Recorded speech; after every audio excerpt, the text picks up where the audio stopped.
these guys making dirt cheap who are unbelievable value. The part on the missing of the draft picks isn't just the player. Well, it's tremendous value for your organization. Once you lose those pieces and those players, it becomes very difficult to assemble a team when Jimmy, Steph, and Draymond are making 140 to 150 million and the first apron is 190. It's just very difficult. Well, I don't think Joe Lacob wants to let Jonathan Kuminga go, but if you're Kuminga and you're not guaranteed rotation minutes, and you just put together those 4 games without even being part of the picture. And I'm not saying he was perfect in these games, but he's the only guy who really could stay in front of his man where it was blow-by city for the Golden State Warriors. Point of attack defense was kind of concerned me when they traded Andrew Wiggins. Point of attack defense, it matters, folks. Don't listen to the online jabronis who say point of attack defense is overrated. Well, they broke down the Warriors defense at will, whether they were in zone, in man, it did not matter. They got wide open look after wide open look, and it was getting more open by the series end. So I don't see a situation where JK wants to be here, and I don't want to put words in his mouth, but just reading the tea leaves where he's like, I don't know. If he didn't fit on this roster, what the hell makes you think he's going to fit next season with Jimmy, Draymond, and Steph Curry? He's as good as gone, and I hope we enjoyed the Kuminga experience. I think he's gone. There's no, I put a 90% chance that he's playing in a different uniform next season. Okay. I'll take your word on that. I'm looking at this team, and I have so many questions. Like, this whole married to Steph, Jimmy, and Draymond, there's spacing issues. Okay, galore. And I suggested yesterday that this is what I would do. Draymond's extremely important, right? Obviously, he connects a lot of their lineups defensively. I don't think he can be a starter for this team all year next year and think that come playoff time, he is going to have enough left in the tank and they will have enough guys humming offensively to be able to offset the spacing issues. So I think he should embrace that Iggy role. 18 to 25 minutes a night during the regular season. Come off the bench. You're in the closing lineup. You're in that small ball 5 to end games. But for the bulk of the year, I can do different lineups where you're not that small ball 5 in the bulk of the game. But I don't want to start games in the clunkiness because I think one thing I really stuck out to me in the playoffs is starting games, their offense was suspect. And so I think it's easier to bring him off the bench, conserve him a little, preserve him a little, so that he's better down the stretch, down the end. And I think him being in that closing lineup is the most important. I'd work backwards. Well, people were losing their minds that I even suggested it. Well, no, it's something they're going to have to consider. And this is why I would consider it. The guy shot 25% from the three-point line over the course of the postseason. You can count on one hand how many really impactful games he had. And it happened to be offensively when he got the three-point shot roller to Game 7 against Houston and Game 1 against Minnesota. Wow, look at that. When he's aggressive offensively, they're a different team. But it's not consistent enough. And so then I say to myself, okay, Steve is saying that he's the greatest defensive player ever. He was in the finalists for the DPOI. And I watched what Şengün did, and I just watched what Julius Randle did. And at times I watched what Naz Reid did. And I'm saying, well, if this is my guy, you got to cut the water off somewhere. Julius Randle had 23 assists over Game 2 and Game 3. He was incredible. Dropped a triple-double. He was their best player in the series. 25, 8, and 7. Yeah, he was their best player. So if Draymond is not guarding their top front court player, and I got Draymond Green, who many consider the greatest defensive player ever. That's an argument, and, I got my favorites, and he's up there on the short list, but I grew up watching Hakeem, Jordan, Pippen, Robin, Tim Duncan, Kevin Garnett. We've just forgotten. So if that's the case, you're going to run this back with the space. And then, by the way, Jimmy Butler has only shot 30% from the three-point line, and he's not blowing by his guys. We talked about this during the season. Look, and Willie asked a great question. I want to ask you guys. When they traded for Jimmy, I get it. They had to make a move. I was against the move because I thought, well, what is it going to do? But they had to make a move. I thought it was a good move. I concede that. But were they better or did they just look different? Were they better with Jimmy or did they just look different? No, I thought they were better, but they also played lesser opponents. And there was a sense of urgency that they played with as a team that they didn't play with at all prior to him coming. I think because of where they were record-wise and into the season, the longer it went, though, I do think that the problems that we all thought on the front end started to rear their head. It had to do with sophisticated defenses, game planning against them, and then I think the lack of shooting around them. And just stylistically, we talk so much about Kuminga doesn't play the system. Jimmy plays nowhere near the ball movement that they want to do. He's a ball stopper. He likes to hold it, and next 13, 12, 11, 10. Then he starts to get into his action. And if you don't have a lot of shooters spaced out around him, I think that the half-court offense is really bottled up. I would make the move. 10 out of 10 times that they made.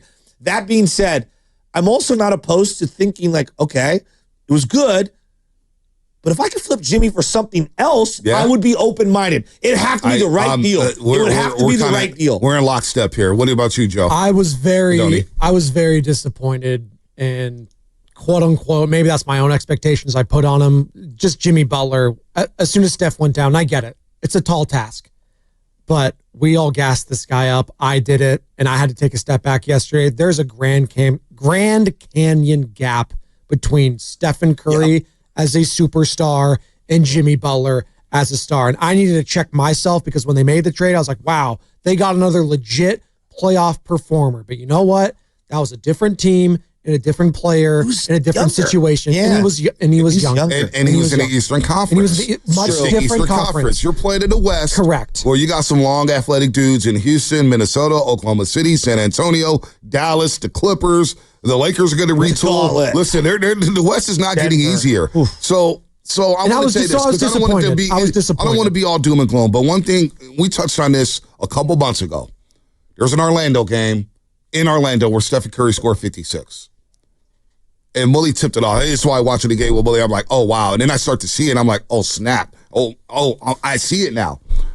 Jonathan Isaac and Paolo Banchero was guarding Jimmy Butler, which allowed Orlando to not double him. They had a longer, bigger guy on Jimmy Butler. We saw it down in South Beach, Miami, when Bam Adebayo completely took Jimmy Butler out of the game. Yep. What did Minnesota do? They basically played straight up on Jimmy with McDaniels, Randall, or Edwards. It did not go for his pump fakes. It kept him off the free throw line. You know why? Because Jimmy right now at this stage of his career, look, he was really good for the Warriors. There's no doubt. They don't make the playoffs without Jimmy. But he had trouble blowing by his guy off the dribble. And when he's driving to the paint in the middle of the defense and there's 6 seconds left and he's throwing grenade balls to guys who are non-shooters, yeah, the offense is going to get bogged down at times. So I don't know how you can run it with Draymond and Jimmy in that same lineup there. So I'm kind of with you with tinkering some things if you do run it back with the top three. It's a great point, Bonta. And Udonis Haslem, former teammate of him, he's now with ESPN, but he made a great point when he said Jimmy Butler, what he does best is prey and expose other players' weaknesses.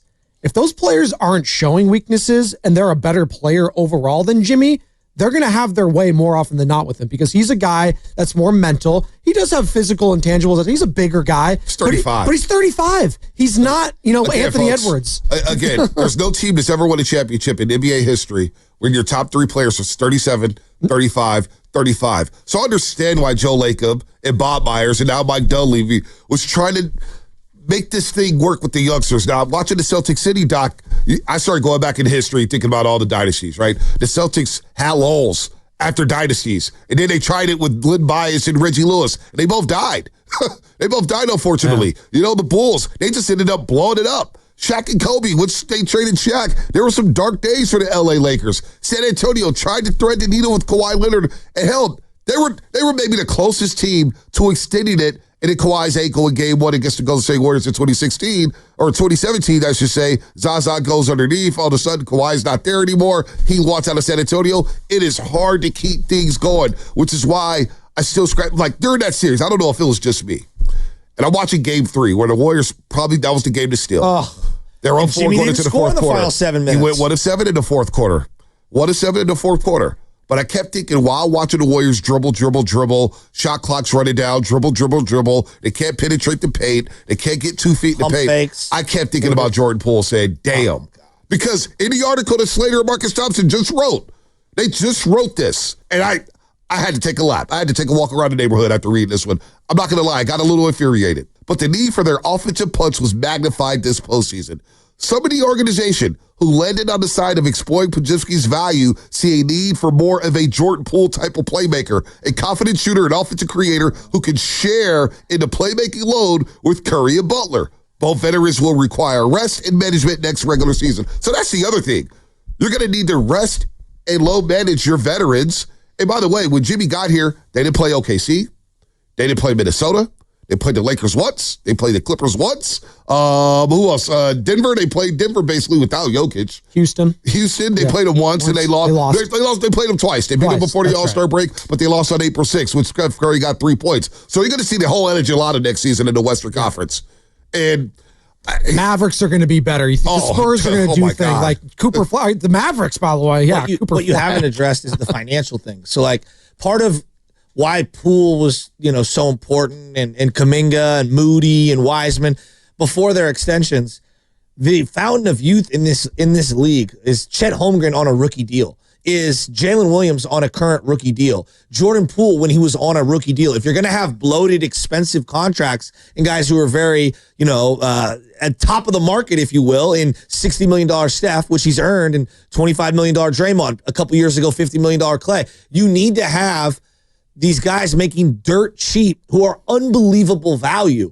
And so the part on the missing of the draft picks isn't just the player and the playmaking and all that. It's tremendous value for your organization. And it's the lifeline for sustainability, because you get bird rights and you can go over certain luxury taxes. And once you lose those pieces and those players, it becomes very difficult to assemble a team when three guys, Jimmy, Steph, and Draymond are making 140 to 150 million, and the first apron is 190. It's just very difficult. Well, no, it's going to be very difficult.